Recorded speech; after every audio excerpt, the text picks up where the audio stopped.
A Protest and a Party by Hannah Roberts Villeneuve.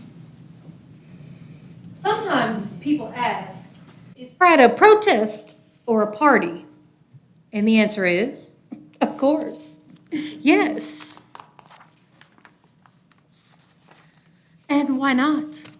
Why not rejoice as we resist? Dance as we demand change. Celebrate as we create community that delights in all of who we are. So bring all of that with you this morning. Bring your policy demands. Bring your glitter. Bring your Supreme Court broken heart. Bring your rainbow socks. Bring the emptiness you feel for our siblings gone too soon. Bring your Gloria Estefan remix. Bring your tender hope for change. Bring your most garish eyeshadow. Bring your spirit tattered and battered by a world that seems insistent on choosing fear and hate. Gather up all these things and bring them here to a place where we don't have to shoulder these burdens or celebrate these joys alone. Come, let us worship together.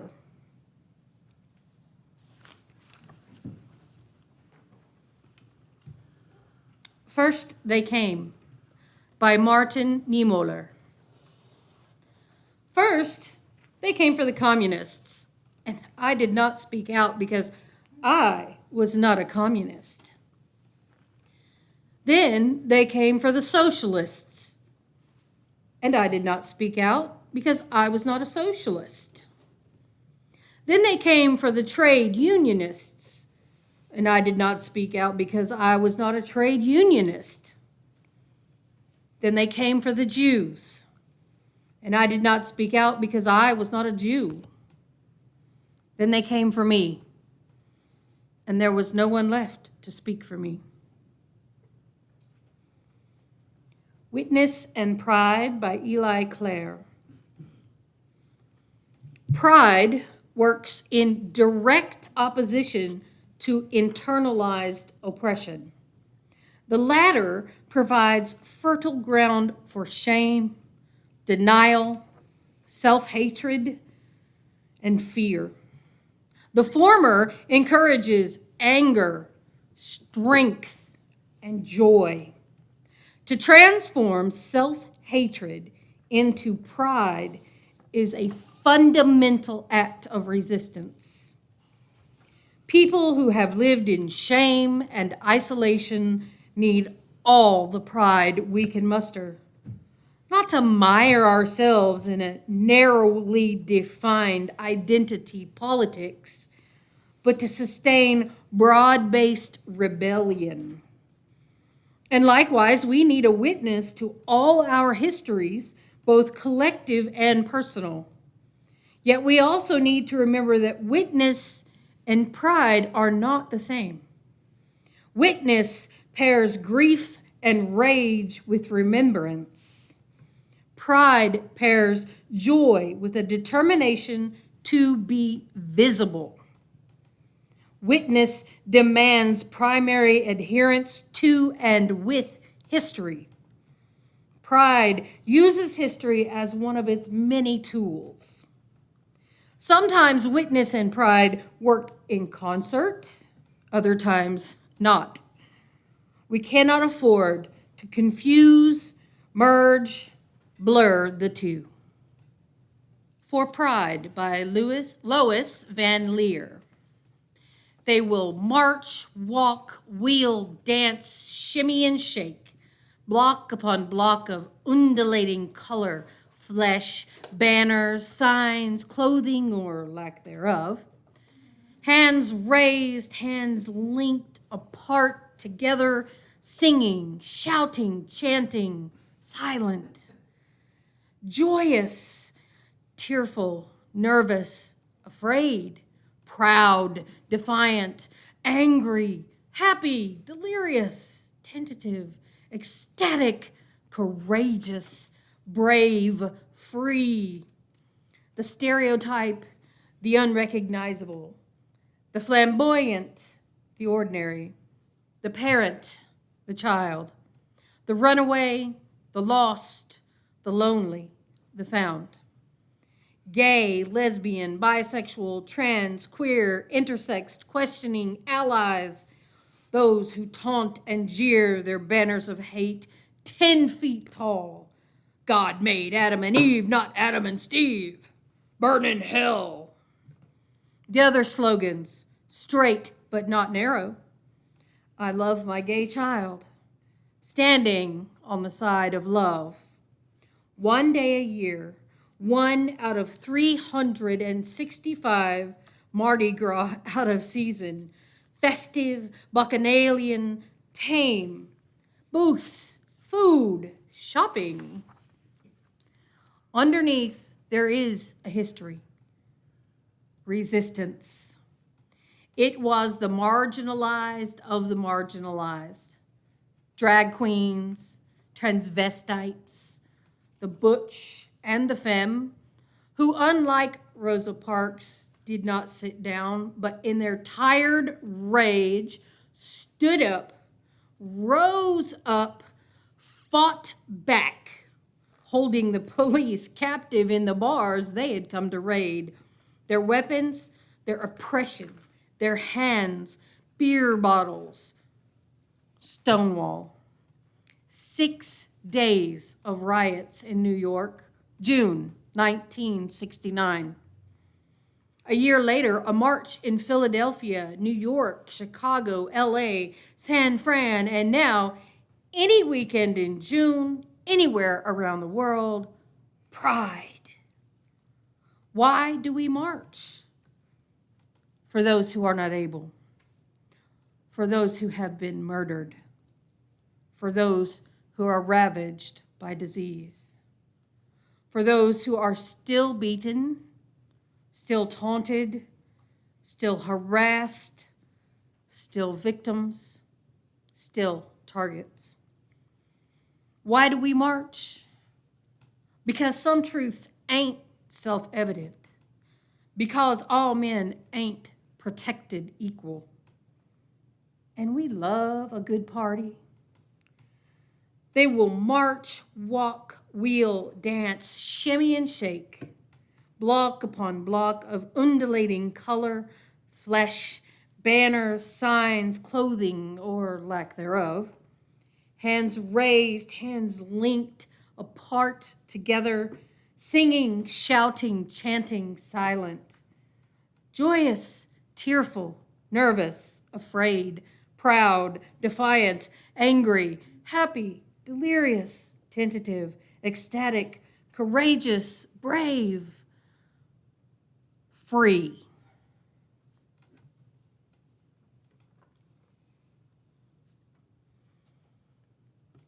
For our practices, the reading this morning is Everybody's In by Lori Walke.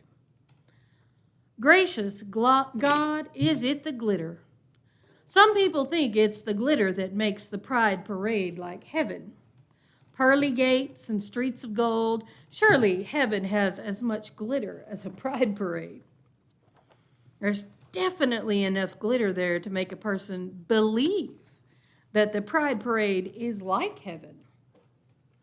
Some people, of course, do not think the Pride Parade is like heaven. After all, who would let all these people in? Surely there's some kind of form to fill out. One must be given clearance and at least abide by the dress code. Speaking of, what is the dress code for heaven? What documentation is required? Of course, this is the strongest argument that the kingdom of heaven is like the Pride Parade. All are welcome. We don't get to decide who is in and who is out. Everybody's in.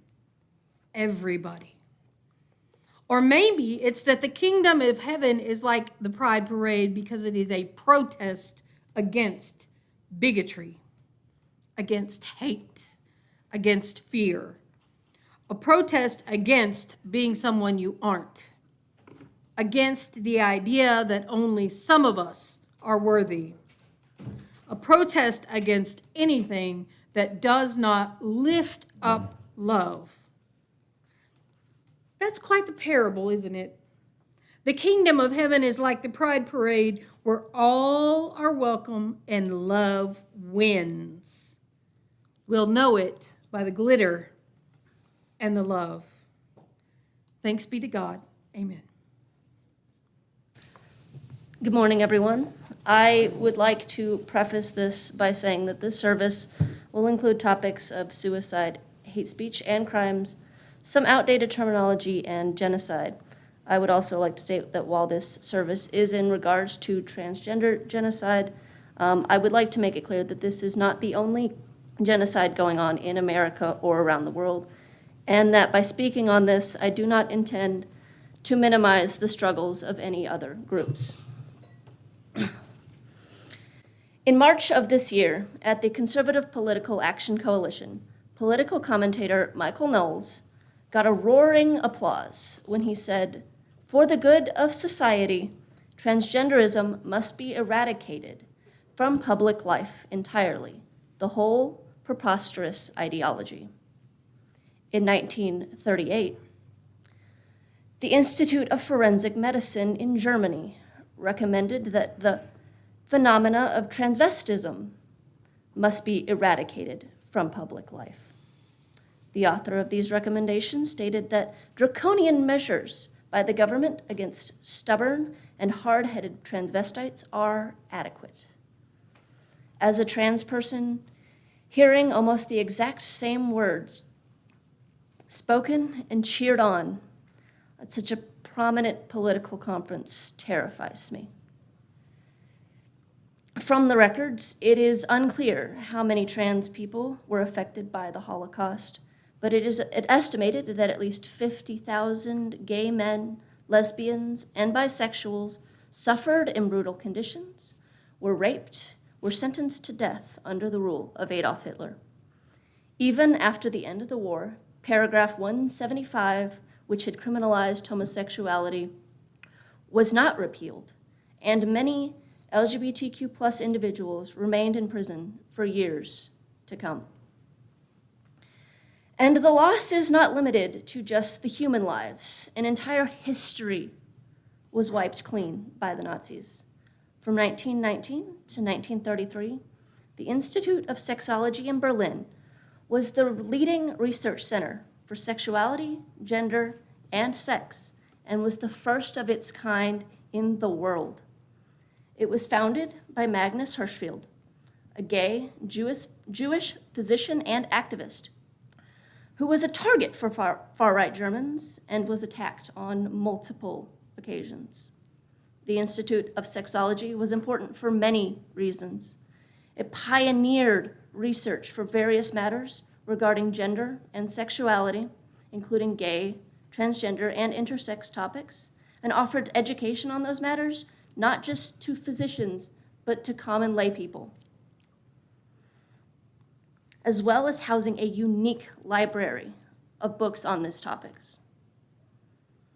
Magnus Hirschfeld and his colleagues were very supportive of their trans patients. At the time, Magnus Hirschfeld had coined the terms transvestites as well as transsexuals, and believed that they were acting in accordance with their nature rather than against it. In fact, it was at the Institute of Sexology that the first known complete male-to-female gender reassignment surgery was performed in 1932. The Institute was groundbreaking and revolutionary in more ways than one. But on May 6, 1933, the Institute was raided in an organized attack by a group of Nazi youth. They destroyed much of what was inside and looted tens of thousands of items, including artistic works, rare medical and anthropological documents, and charts concerning cases of intersexuality, which were prepared for the International Medical Congress, among other things.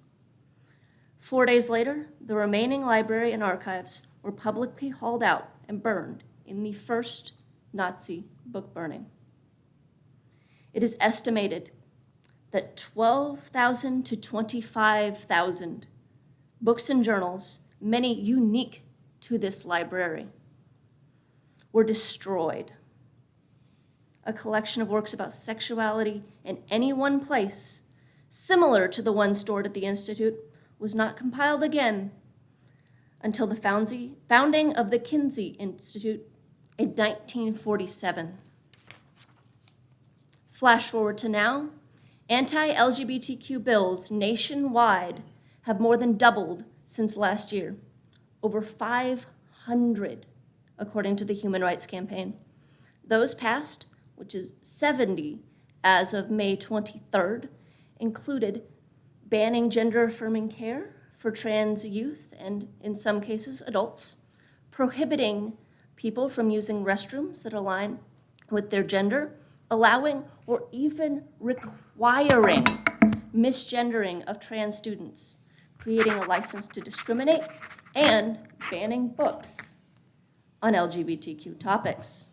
Those in support of these bills say that they're about protecting public safety, decency, and decorum.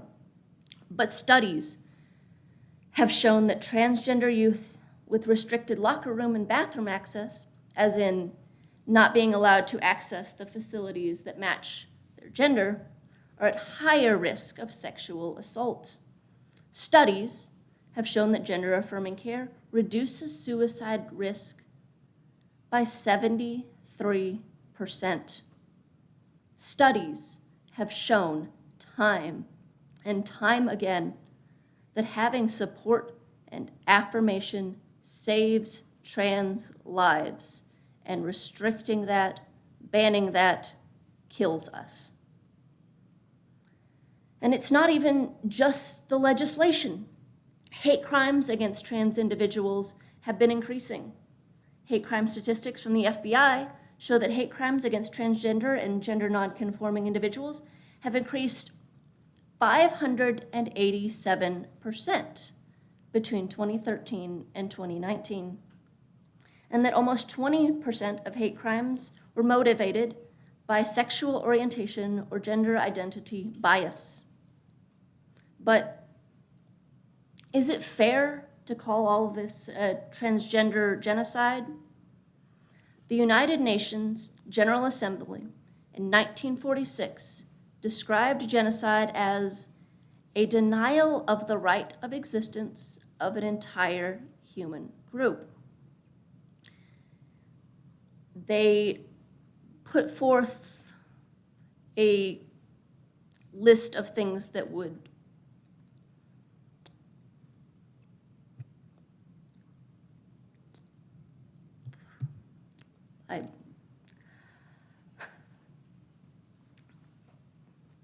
constitute a genocide. And I will read that as it was written. In the present convention, genocide means any of the following acts committed with intent to destroy, in whole or in part, a national, ethnical, racial, or religious group as such. Killing members of the group, causing serious bodily or mental harm to members of the group, deliberately inflicting on the group conditions of life calculated to bring about its physical destruction in whole or in part, imposing measures intended to prevent births within this group, and forcibly transferring children of the group to another group.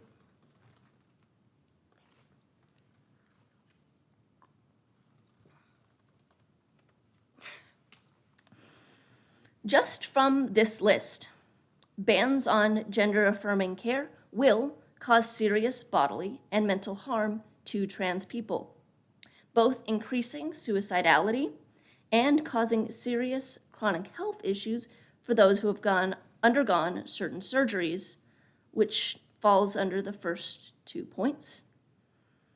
Multiple states require bottom surgery in order for an individual to change their gender marker, while many trans people want bottom surgery. Having sterilization in this way forced upon an individual before they can be legally recognized for who they are would constitute for the fourth point. And bills such as Florida's SB 254, which was passed last month, which strips parental rights from parents who support their transgender children, as well as Texas's own Governor Greg Abbott directing the Department of Family and Protective Services to begin investigating parents with transgender children, absolutely encapsulate the last point. Is transgenocide happening? The shoe sure fits. It's extremely scary to be transgender right now, and we need your help. Many people are fleeing their homes in search of refuge. Many more are unable to leave their states, even as their rights are stripped. There are many ways that you can help transgender people nationwide and locally. Of course, write your representatives, vote, but please don't stop there. You can seek out trans and LGBTQ supportive organizations and donate your time, your energy, your resources to help them. For example, the Trevor Project, which is the world's largest suicide prevention and crisis intervention organization for LGBTQ young people, who will also undertake mental health research focusing on LGBTQ youth. They're constantly in need of donations. They're a nonprofit, and to be staffed, they're increasing staffing because of the increased demand for their services. There's also a newly founded organization called A Place for Marsha to help transgender adults and their families get to safer states, while Texas and Oklahoma, where we are both considered unsafe states for transgender people. They need funding, as well as transportation and pit stops along the way to safer states. The things you do as individuals make a difference. Correct people when they use the wrong name or pronouns for someone. Hold people accountable when they make transphobic jokes. Jokes normalize behaviors. Speak up when you see disinformation. You may not change the mind of the person spreading that disinformation, but other people who are still somewhere on the fence might read you making that rebuttal. They might see the terms needed to get the accurate information. When you are out and about with a trans person that you know in a public space, offer to go with them to the restroom and be there to help if someone else threatens them. Also, ask the trans people in your life what they might need. Are they trying to get to a different state? Are they struggling to find employment that will affirm their gender? Do they need better access to medical care? Do they need help with the government paperwork regarding their gender? This can all be incredibly overwhelming, especially when actively dealing with one's rights being pulled away bill by bill. Is it possible that you can help research, make a few phone calls? What you're able to contribute will vary, but I implore you to do what you're able. And if none of what I've listed so far seems feasible for you personally, transequality.org also has guides on how to be a better ally to transgender people. I know you can. We can all do a little bit. Even if there's trans people putting out GoFundMes for their surgeries, for their escape plans, if all you can do is pitch in $1, that's $1 closer to them being safe. Sometimes those surgeries keep them from being clocked in public. Like, it's about life or death, both in regards to taking their own life for not being accepted and having their lives threatened by others who do not accept them. Please help us.